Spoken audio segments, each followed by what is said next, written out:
savoir l'état enfant, l'état adulte et l'état parent. Et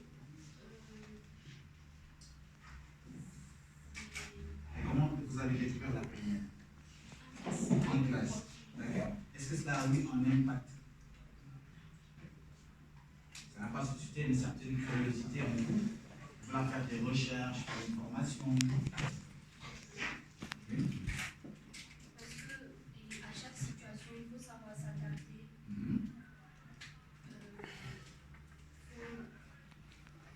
L'adaptation, effectivement. Et adapter son état face à la personne qu'on a en face de nous. Quel état? Notre état émotionnel, notre psyché, parce qu'on a l'inconscient, la conscience, le subconscient et la métaconscience. Parce que notre conscience, elle est embouteillée dans notre mental par notre mental. C'est l'ego, le jeu, la nafs. Donc c'est pourquoi les croyants, les religieux, les spirituels, dans une quête spirituelle, allant cherchant la proximité divine, appellent cela la guerre. Les musulmans l'appellent djihad al-nafs, n'est-ce pas? Quand l'armée musulmane avait gagné la fameuse guerre et qu'ils ont occupé la Mecque à nouveau, le prophète, paix et salut sur lui, qu'est-ce qu'il a dit? Maintenant, la petite guerre est passée. Il nous reste la plus grande des guerres, qui est la djihad al-nafs. Combattre son ego. Donc, notre état émotionnel, ça, c'est quoi? C'est notre nafs, c'est notre ego. C'est pourquoi les spirituels, les intellectuels disent que les sentiments enfreignent toute intellectualité. Et c'est tout à fait naturel. Donc, comment pouvons-nous adapter notre état en fonction de la personne qui est en face de nous? C'est-à-dire, c'est essayer de se synchroniser avec cette dernière, essayer de se connecter avec cette dernière. En quoi faisant? Par exemple, en adoptant la même posture que cette personne. Si je veux me connecter avec elle, je me rapproche, je vois comment elle est assise, la disposition de ses pieds, la disposition de ses deux mains, et là je me mets en confiance. Et je commence à échanger. Comment ça va? Avec le sourire et la confiance. Là, on se connecte avec la personne. Donc, c'est très important. Vous aimez regarder les films. Qui a déjà regardé la série Suite, Harvey Specter? Moi aussi. Je lève les deux mains parce que tu l'as regardé à 4 films. Quelle est la force de Harvey Specter? Il est confiant, oui. Quoi d'autre? Il est charismatique. Excellent. Oui. Qui d'autre? Qui dit mieux? Charismatique une fois? Oui, dis-moi. Il ne montre pas ses faiblesses, effectivement. Très bien. Donc ça, c'est la force de Harvey Specter. C'est un professionnel. Je ne perds jamais. Parce que je suis un gagnant. Mais nous, on n'est pas obligé en fait de nous adapter en fonction du paradigme occidental. Merci beaucoup. Les gars, s'il vous plaît, on l'encourage, on la remercie.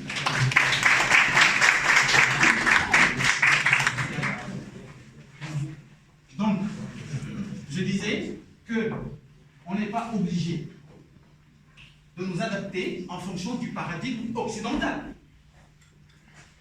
On n'est pas occidental. Depuis l'accès aux indépendances, certains se sont battus pour l'obtenir, d'autres l'ont négocié. Après, chacun se pose la question. Qu'est-ce qui s'est passé? La privatisation de l'éducation, la santé, La place de la femme. Qu'est-ce que la femme représente dans la société? Parce qu'en Afrique, la femme a toujours joué un rôle de figurant ou bien de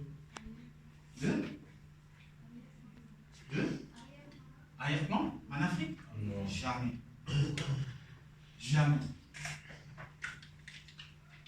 En Afrique, le seul n'était pas patriarcal, c'était matriarcal.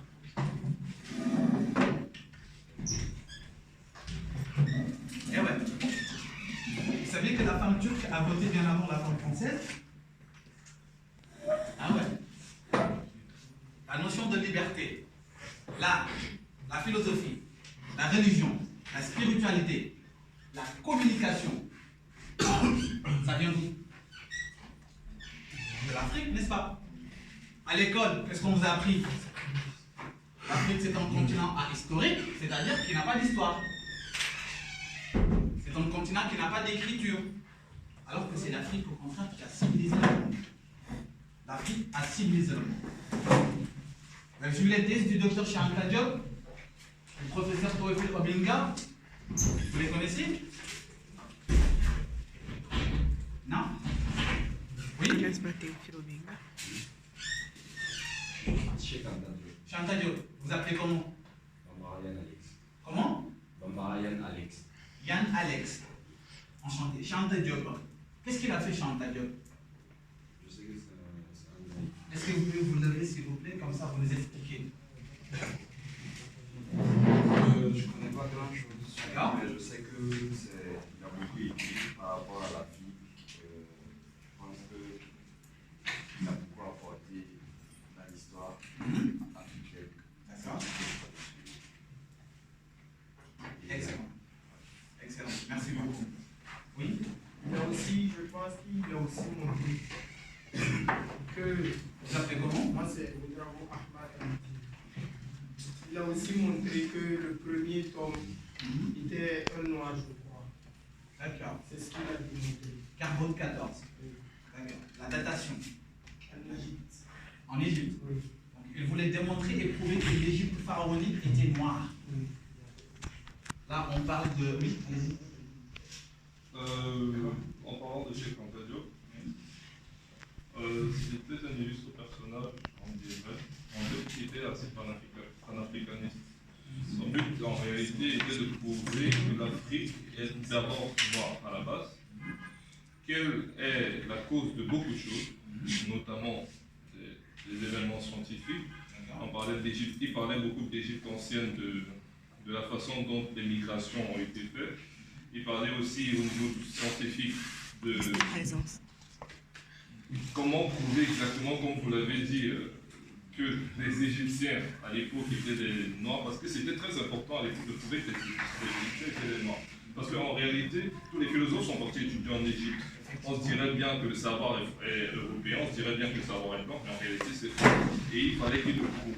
Alors pour le prouver, que le savoir de base en réalité il est noir, que la connaissance elle est noire, il fallait prouver que les Égyptiens à l'époque C'était des noirs, effectivement.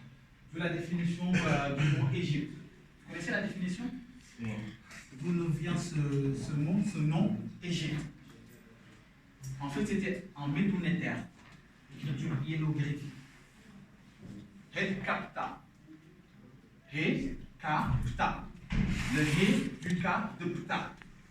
Pta, on faisait allusion à Ptahotep. Là, on est à moins 2000, moins 3000 ans avant Jésus-Christ. Il y a eu de l'histoire. Quelque chose s'est passé. Parce que là, aujourd'hui, on est quand aujourd'hui? C'est quelle date, s'il vous plaît? Le 17 quoi? Le 7 mars 2020. 2020. Donc là, on est en train de parler des choses qui se sont passées il y a moins 1000, 2000, 3000, 4000, 5000, 6000, 7000, 10 000 ans.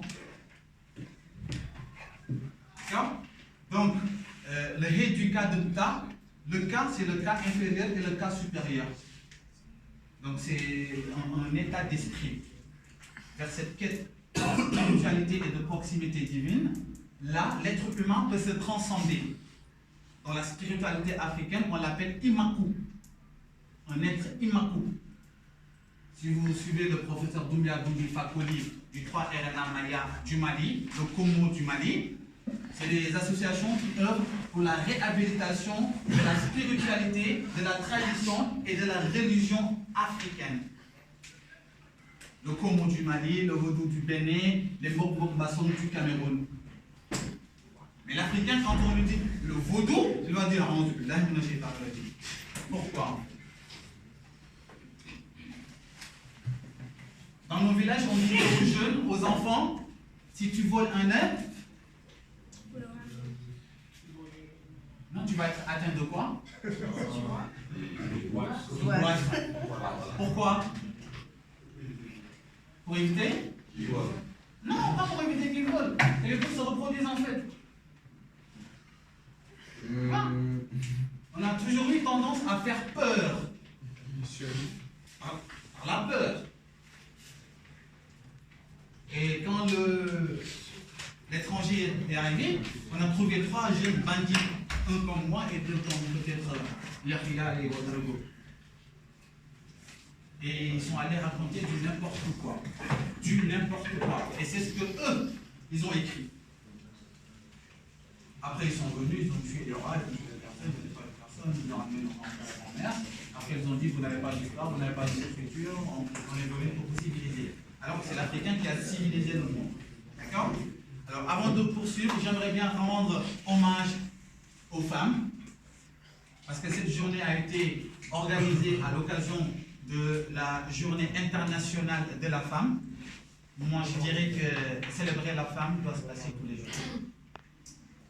Est-ce qu'on peut parler de vie humaine sans femme? Pourquoi? C'est la femme qui donne la vie. C'est la femme qui donne la vie, mais pas elle seule. Hein? Bah oui. On travaille aussi, hein? Travailler là. Vous faites rien de bon. Hein. Durement. Vous faites rien de C'est bon. quoi, les gars? Quel dur. On aime tellement faire l'homme, mais tout le temps, on perd le match. Hein? Pour les mariés, bien sûr. Hein? Exactement.